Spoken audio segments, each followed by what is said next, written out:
This is CGTN, China Global Television Network.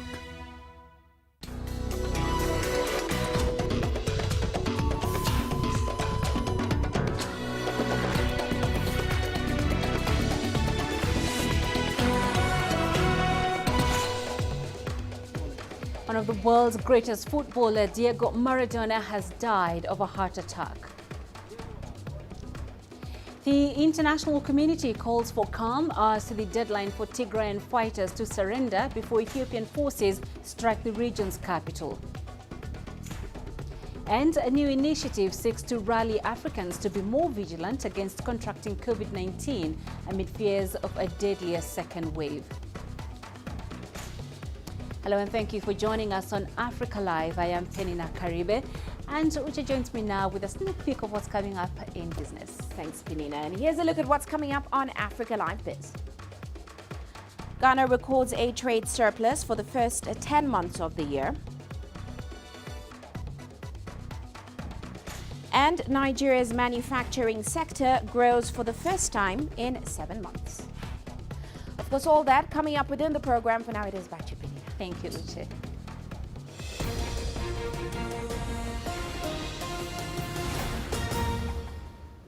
We begin with some sad breaking news from the world of sports. Argentinian football great Diego Armando Maradona has died of a heart attack. This comes just 2 weeks after he was released from hospital for treatment of a bleed in his brain. Life after football for the 60-year-old had been dogged with various health issues that had seen him being operated on several occasions. Maradona helped Argentina to the 1986 FIFA World Cup, a tournament that is famous for his goal against England, which he scored with his hand. He was capped 91 times for Argentina and scored 34 goals. His club football saw him play for Argentinos Juniors, Boca Juniors in Argentina. He also laced up for Barcelona and Sevilla in Spain before becoming a cult hero in Naples in Italy for his performances for Napoli. After his laying days, he turned into a coach that culminated into guiding Argentina to the 2010 FIFA World Cup held in South Africa, where a bad showing at the games saw him sacked. Diego was the current manager of Argentine club Gimnasia de Plata. Joel Richards joins us now from Buenos Aires in Argentina for more on this. Joel, it's quite some devastating news coming out of Argentina. What more can you tell us about the demise of Maradona? Good afternoon. Yes, Argentina really is in shock at this news. As you said, its health had been an issue in recent weeks, and it has been indeed in recent years. But just 2 weeks ago, of course, he had brain surgery. It did appear that had been successful.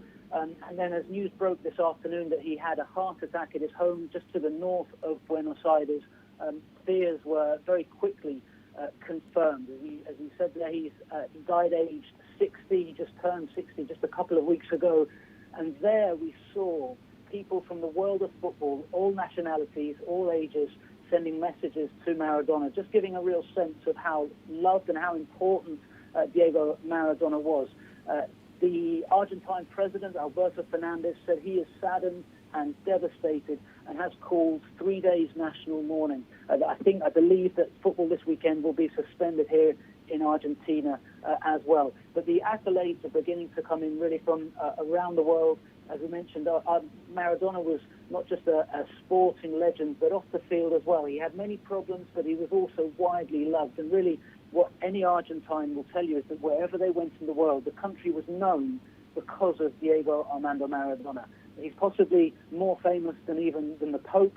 He's a cultural icon as well as a sporting icon. And of course, as a player, he led Argentina to the World Cup in 1986 and then to the final in 1990 as well. But the iconic picture, if you like, of Maradona is him lifting the World Cup as captain in the Azteca Stadium in Mexico, having guided his national team to the greatest honor in the game. All right, Joel, thank you very much for that update. Joel Richards on the line for us from Buenos Aires. We'll have more on that in our sports segment later on in the bulletin.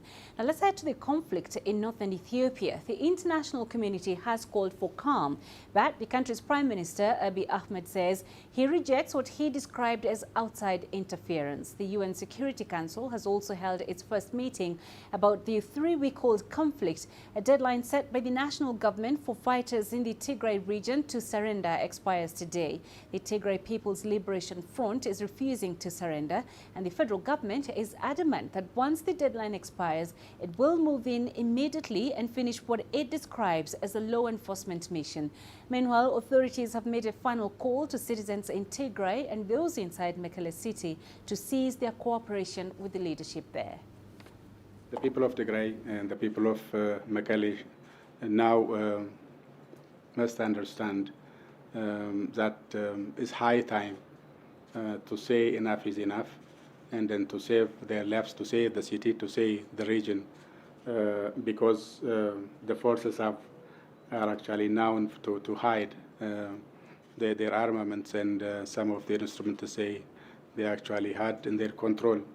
And schools, universities, churches, and mosques, and in villages which are highly populated, because any attack on either of these targets would inflict larger damage either on sacred places or on the population.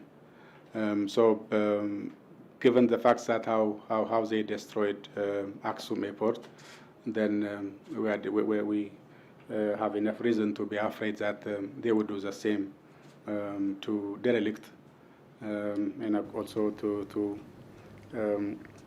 destroy the sacred places of Mekelle. The leader of the Tigrayan People's Liberation Front says his people are ready to fight to death to protect their homeland.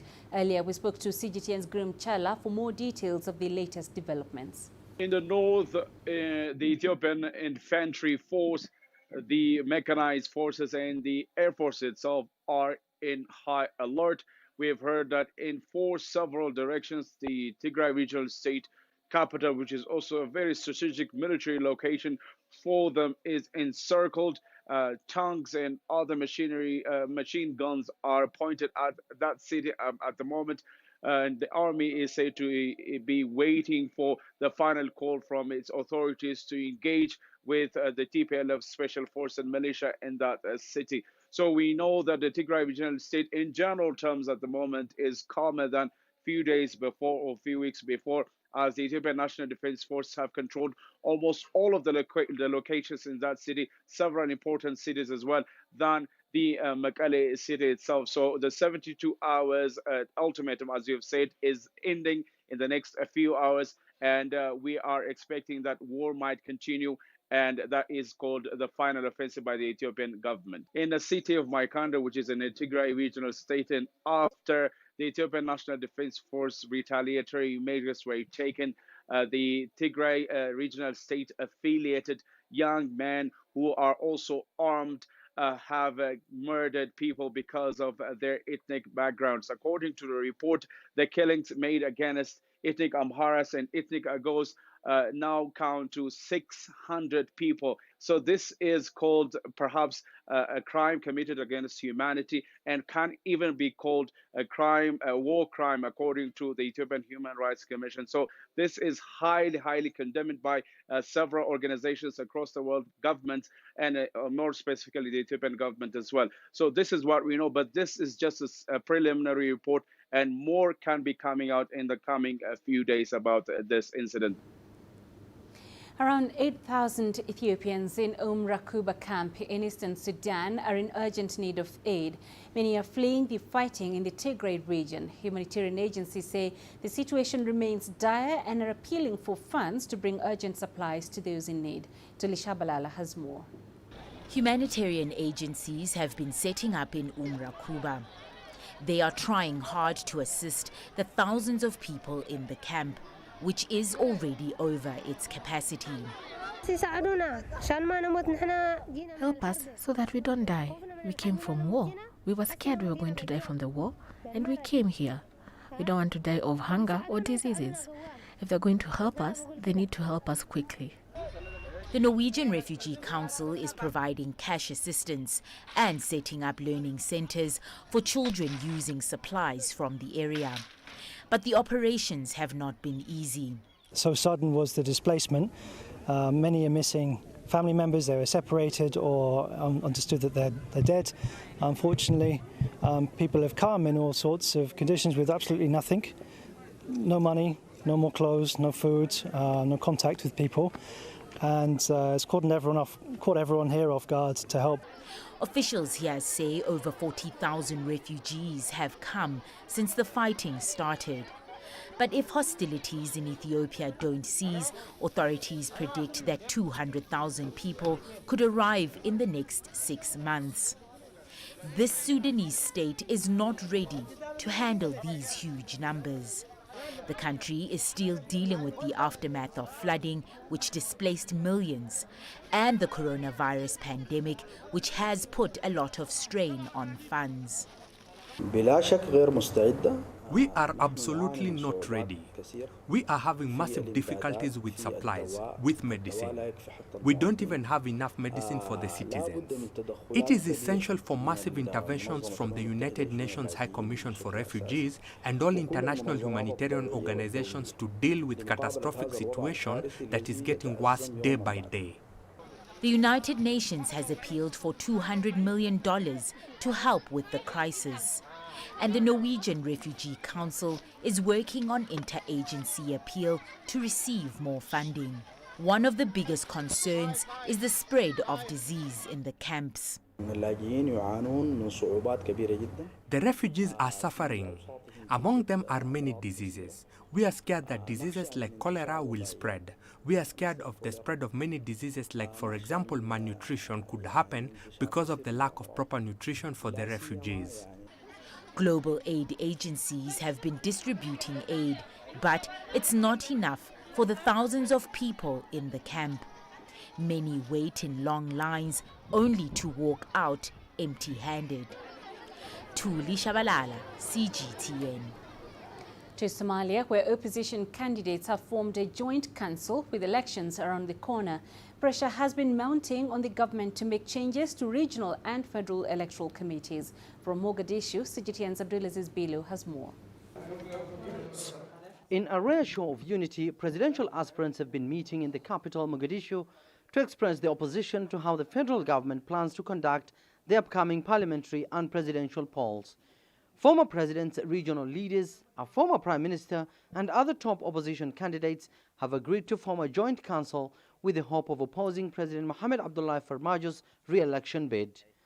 Dair Mahmoud Gele is one of 12 presidential aspirants who have declared their ambitions for the country's top job and urges authorities not to influence the outcome of the polls. The objection of the summit for presidential is to pressure authorities to conduct fair elections. We have formed an alliance made up of former presidents, prime ministers, regional heads, and other candidates. We want a fair process, one that has our full backing.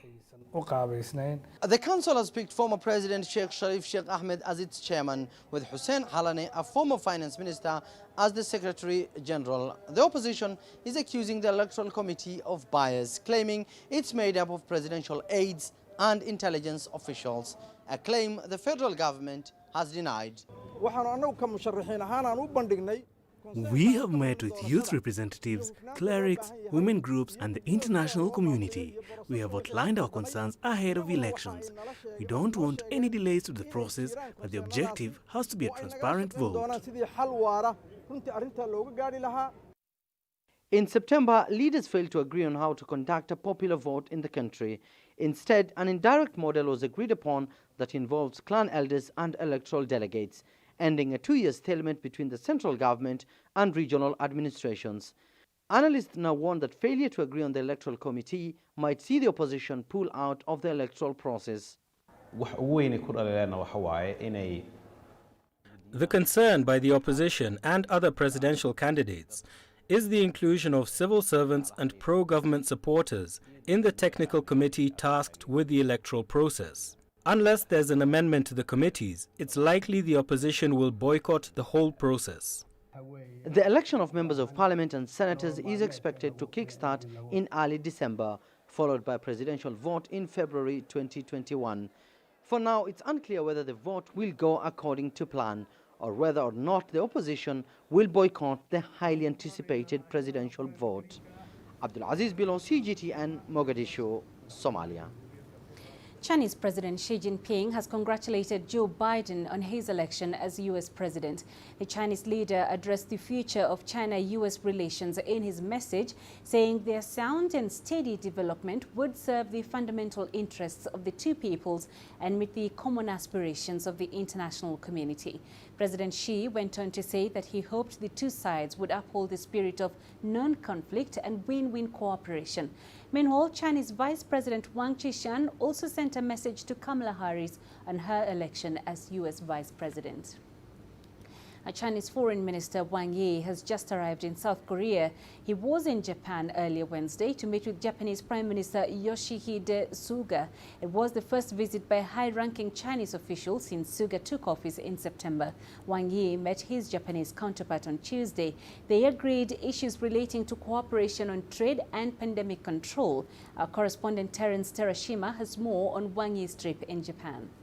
To conclude his trip to Tokyo, Foreign Minister Wang Yi met with Prime Minister Yoshihide Suga and went over some of the details that was discussed on Tuesday with Japanese Foreign Minister Motegi. Suga welcomed the move to resume the business and residential trouble between the two countries and stressed that Japan want to strengthen and also further stabilize the Sino-Japan relations. Wang said that China and Japan agreed to strengthen bilateral relations under the new Suga administration.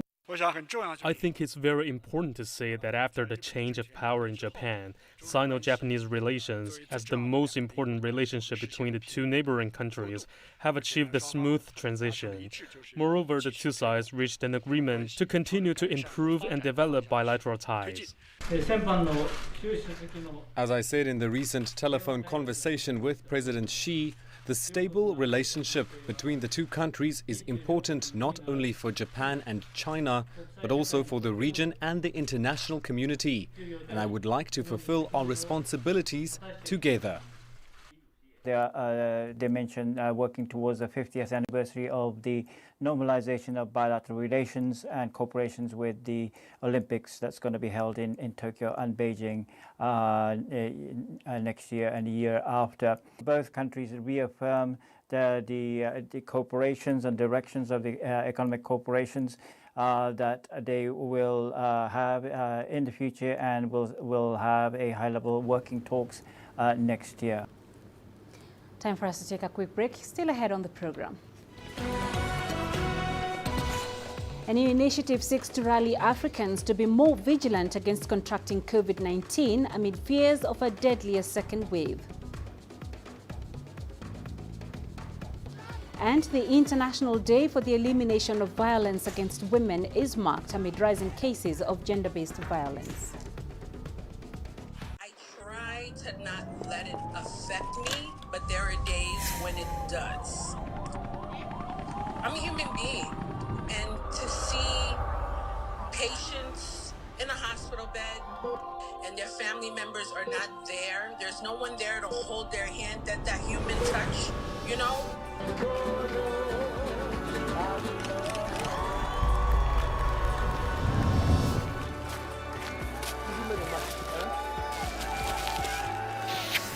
I just hope everyone can remember that the situation is not permanent and that everything will get better eventually.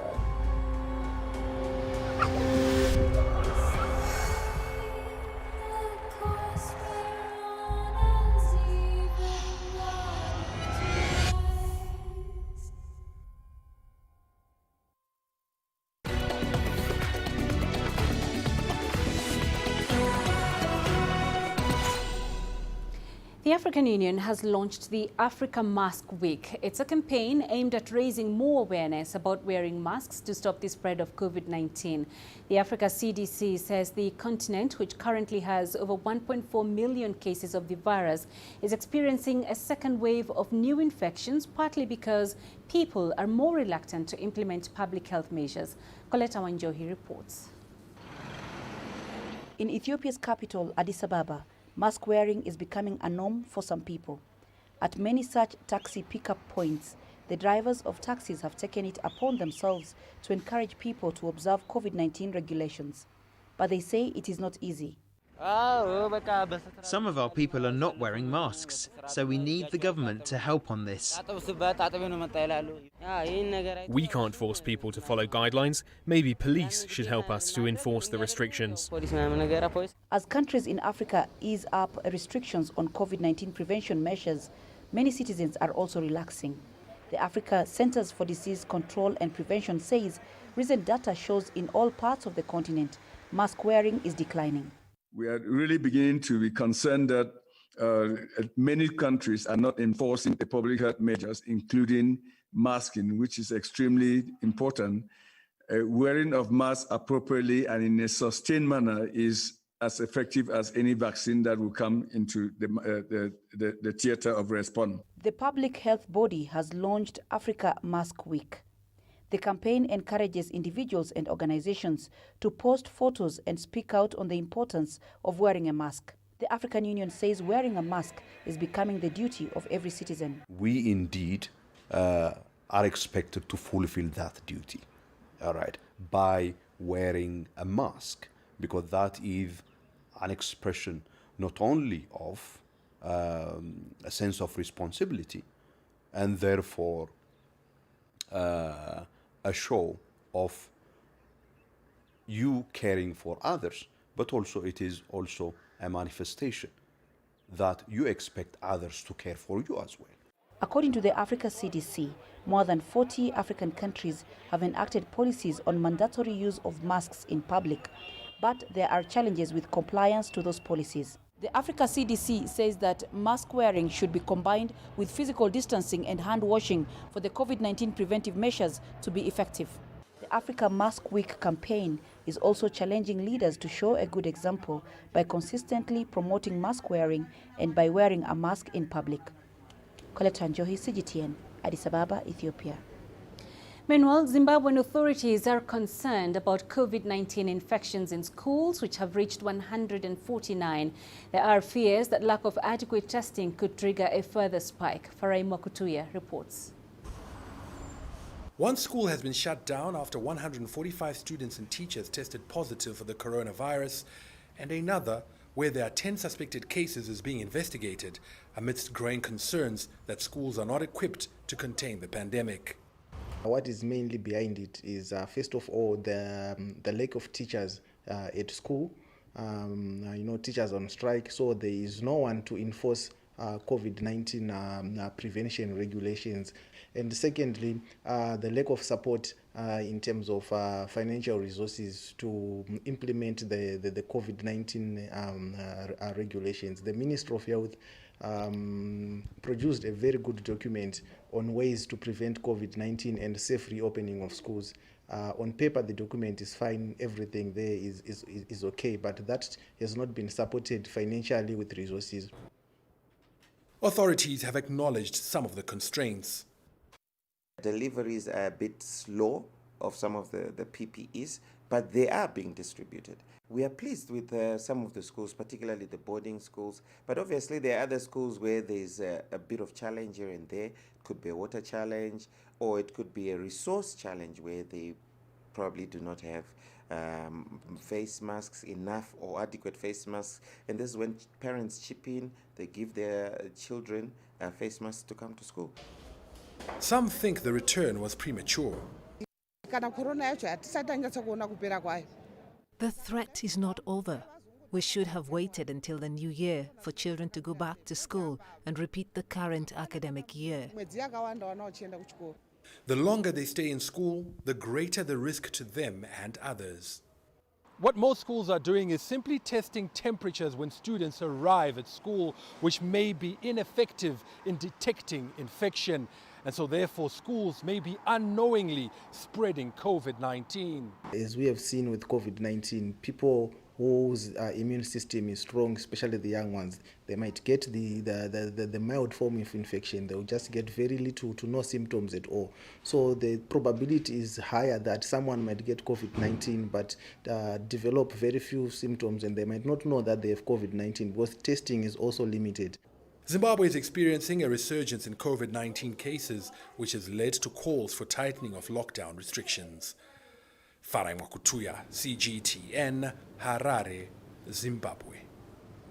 Today is the International Day for the Elimination of Violence Against Women. South Africans have embarked on 5 days of mourning until Sunday, the 29th of November, as a sign of respect and sorrow for the more than 20,000 people in the country who have died of COVID-19 and the many women and children who have been killed as a result of gender-based violence. South African President Cyril Ramaphosa has described both the novel coronavirus crisis and the violence against women and children as pandemics which have taken a great toll on the people of South Africa.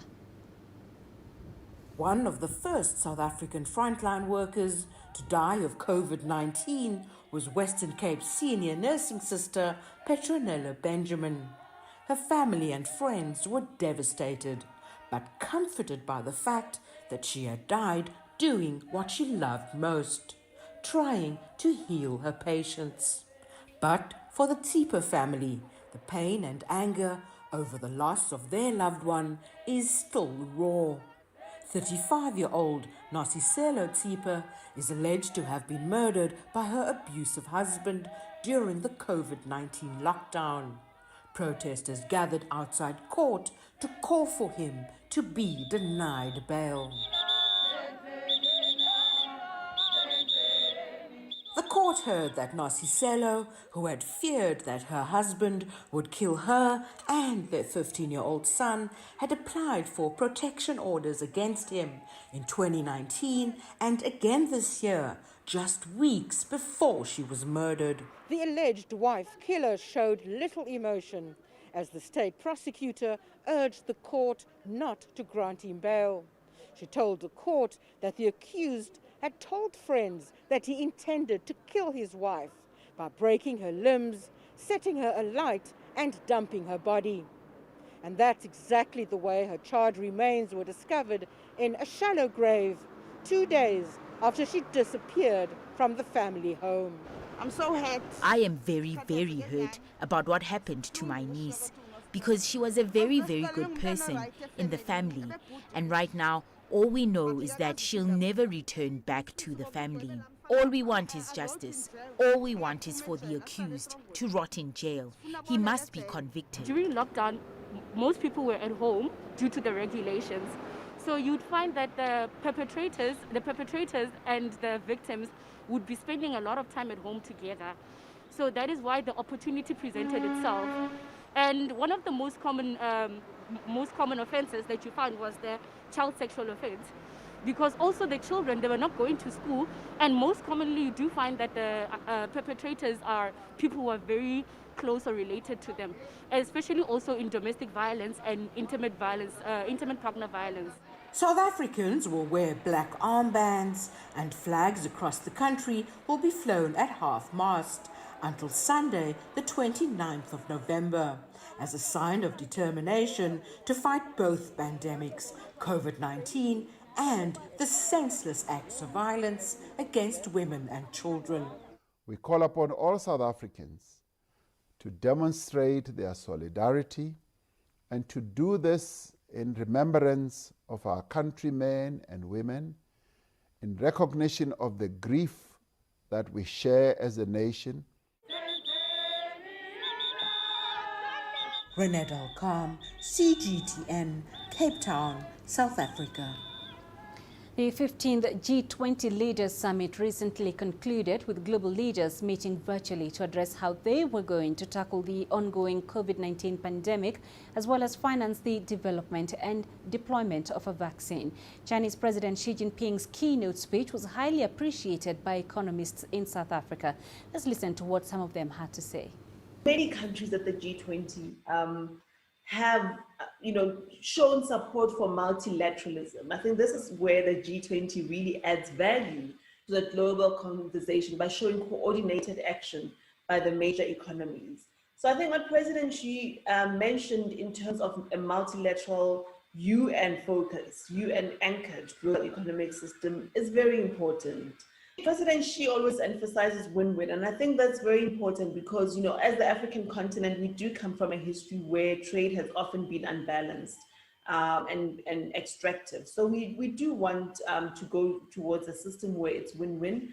And I think the G20 is an important forum to ensure that we have that. China is the one that is at this moment preaching globalization and taking leadership in terms of opening the global economy.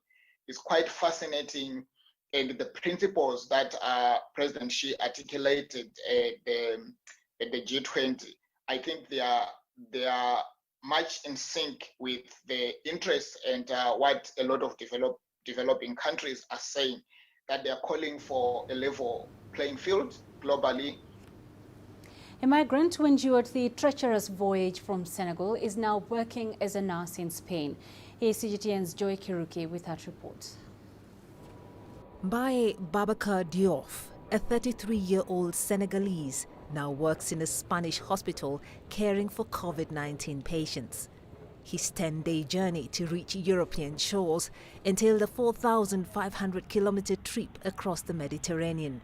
He embarked on a search for a better life 15 years ago. His encounter with caring Red Cross staff inspired him to pursue a nursing career, a feat he recently achieved with the help of a Spanish family. The satisfaction I feel first about the fact that I have made my dream come true of being a nurse and then doing my work daily, doing the work that I like, and then seeing that also through our hands pass people who have been able to recover. This gives me a lot of strength. Diouf's aspirations, though, haven't stopped here. What I would like in the future is to be able to expand my knowledge, study medicine, but with the aim of being able to work it in my home country, services to those people who need it most.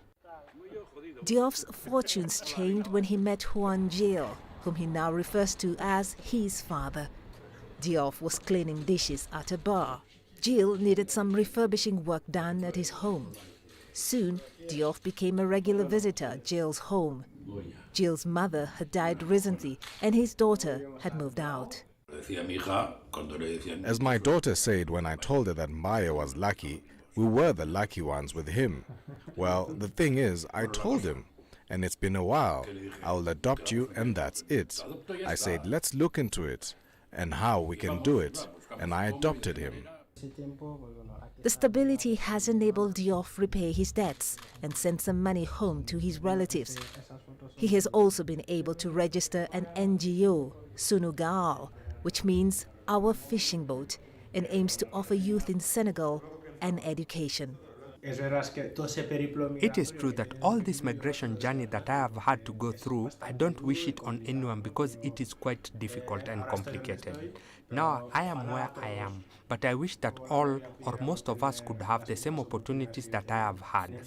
I'm not telling you that we have to be a nurse, but achieve your dreams and this life project that you have planned, that you achieve it in the best way possible, because migration is not easy. Diouf is now calling on young people thinking of migrating to Europe to think twice before possibly paying the ultimate price of drowning at sea. Joy Kiruki Juma, CGTN.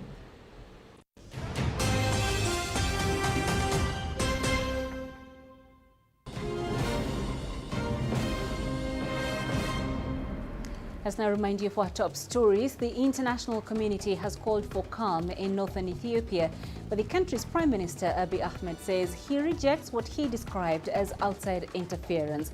A deadline set by the national government for fighters in the Tigray region to surrender expires today.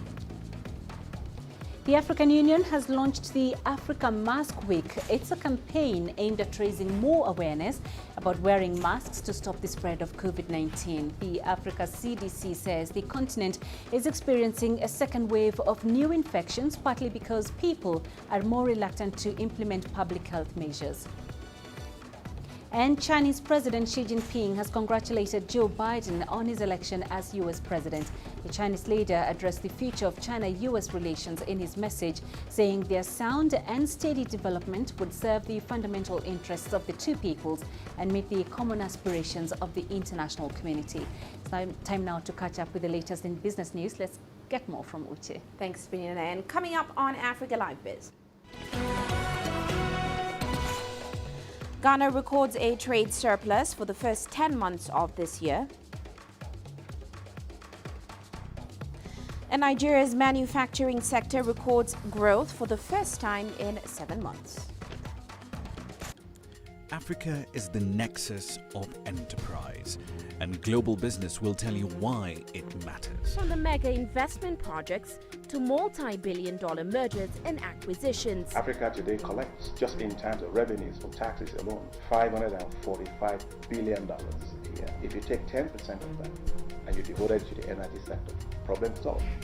All this on Global Business, weekdays at this time on CGTN.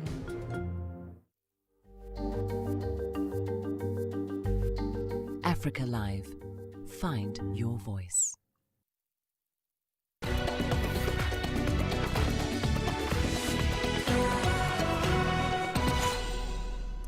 Well, let's now start off in Ghana. The country's export trade has exceeded its imports by $1.7 billion within the first 10 months of this year, and that's according to its central bank. Now, this comes despite a downturn in the country's economy caused by the coronavirus pandemic.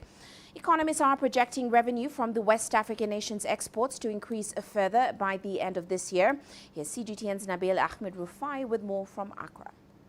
Ghana had already revised down its economic growth rate for the year from 6.8% to 2.5% due to the impact of COVID-19. But now, some good news as it tries to bring the economy back on track. Exports of the country's commodities and goods have significantly increased.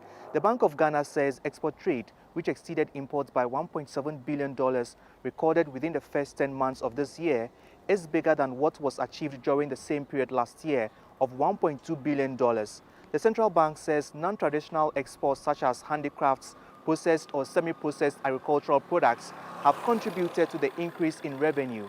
Meanwhile, Ghana, which largely exports gold, also benefited when the price of the commodity reached an all-time high in July following the economic fallout of COVID-19.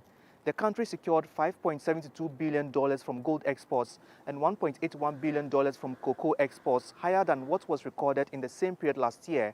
Oil exports, however, dipped by about $1.4 billion to $2.4 billion in October 2020. Economists say the positive outlook of the country's export trade, which has exceeded imports, could improve the local currency as the economy gets more foreign currencies such as the dollar to shore up its reserves. Nabil Ahmed Rufai, CGTN, Accra, Ghana. Meanwhile, Nigeria has recorded growth in its manufacturing sector for the first time in 7 months. This comes as the country's economy is struggling to recover from the impact of the global pandemic, which of course disrupted business activities across the world. Our correspondent Afili Hazard tells us more. One of Nigeria's manufacturers springing back to life. Workers at the Mako foam industry raced to fulfill orders for new mattresses. Just months ago, production was completely shut down due to the COVID-19 pandemic. You know, during that time, we sacked some workers because we can't keep them and paying. There is no income. So we sacked them. But last month, we called some of them back. So the work is going on. Customers are coming. We are selling. Nigeria's central bank says some businesses in the manufacturing sector, like furniture making, textile, leather and footwear, are all picking up across the country. It says November was the highest month for manufacturing output since April. Experts say the lockdown actually created opportunities for local manufacturers. Before the pandemic, we depend on foreign imports of raw materials, for raw materials. that the pandemic distorted the value chain in the input supply from abroad. And that also led to a major decline in the sector. But right now, the manufacturing industry have looked inward to source this material locally. And that's led to what? To increase in production and increasing output. The country's main earner is crude oil, a product that has not been trading well at the international market since the start of the pandemic. So the positive outlook witnessed in the manufacturing sector is good news for Nigeria's economy. The more the manufacturing sector continues to improve, the more Nigeria's economy can generate revenue from local sales and exports to other countries. However, analysts say a lot more needs to be done in order to sustain growth. Government need to put more effort in other areas, especially creating an enabling environment, such as improving the power sector. Another major issue is for the government to improve the security situation in the country. This will aid not just manufacturing, but any other subsector in the economy. President Muhammadu Buhari says his administration will do its best to revamp the economy by boosting locally manufactured products. Manufacturers like Amaco Foam hope that will cushion the blow from the coronavirus pandemic. Phil Ihaza, CGTN, Abuja. Well, let's stay in Nigeria. The country now has one of its first locally assembled electric cars, the Hyundai Kona. The vehicle was recently unveiled in Lagos, the commercial capital, putting Nigeria in the league of countries with local manufactured electric cars. Here's CGTN's Deji Badmus with the story. Nigeria's first locally assembled full electric car. The Hyundai Kona may not be a new name in the global automobile industry, but this one is a big deal for Nigeria. And many here are calling it a vehicle manufacturing history for Africa's largest economy. With an innovation of a Hyundai Kona, we do not need to put the pressure on what is the pump price of oil again, what is the pump price of petrol again, and all the issues and fights that we're having about prices of petroleum going up and rest of it will be things of the past. And they've said it that it's going to come even at a price that is cheaper than your normal fuel-consuming vehicle. The car was assembled in this factory using local technicians, and there are more still coming off the line. The Kona EV is uncompromising newcomer that combines bold, roomy with impressive drive range. Kona has a range of 482 kilometers for one full charge battery.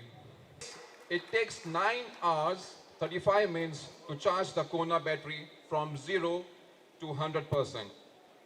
The Kona battery capacity is 64 kilowatt hours. The warranty is for 5 years on the battery and the vehicle itself.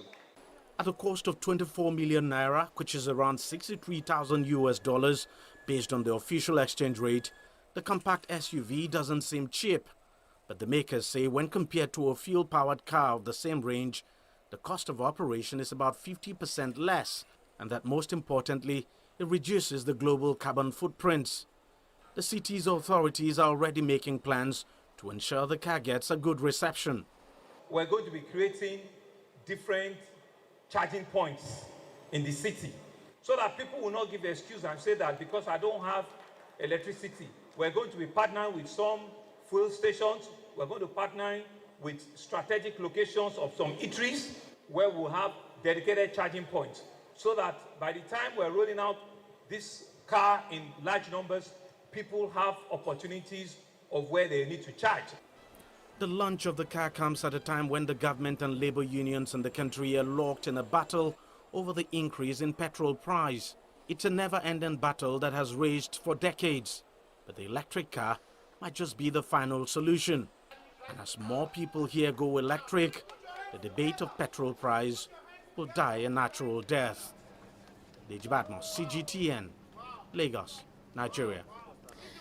And to the aviation sector now, the International Air Transport Association, or IATA, now predicts a $157 billion loss for airlines over the next 2 years. That, of course, is a major increase from its previous $100 billion forecast back in June. Now, IATA expects passenger numbers to recover to just 60% of pre-pandemic levels next year, and that's despite positive news on vaccines. IATA chief Alexandre Dujuniac believes systematic testing is more critical to reopening borders than the vaccine. And that is all for now in Africa Live Biz. But coming up on Global Business Africa, we'll be looking at the plan by the G20 to offer debt service relief for vulnerable nations. Of course, all that coming up top of the hour. For now, back to you, Peninah. Thank you, Uche. You're watching Africa Live. Plenty more coming up, including this. We'll look at the growing popularity of live stand-up comedy in Tanzania.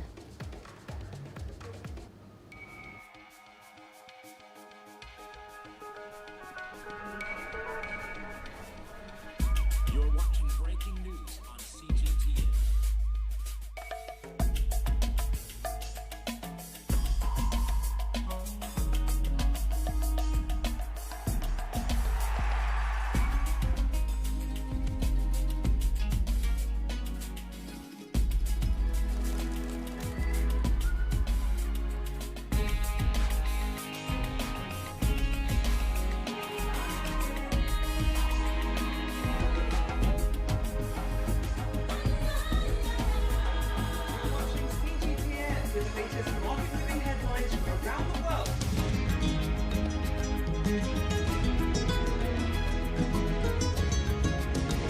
Welcome to the world today on CGTN.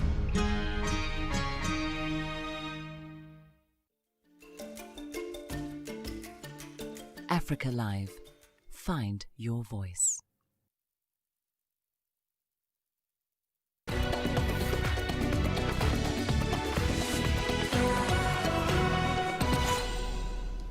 Tanzania's nightclubs and bars are proving fertile ground for a growing number of live stand-up comedians, some of whom say they now have global aspirations. Live comedy's growing popularity in Dar es Salaam especially has led to an explosion of performers over the past few years, as CGTN's Daniel Kijo reports. Maxwell Machange swapped a life in the bush as a tour guide to cracking ribs as a stand-up comedian in Tanzania's cities. He says perceptions that comedy isn't a serious career are gradually changing, and his career switch is paying off. You don't have to be weirdly dressed to do comedy. You can look smart but still be a comedian.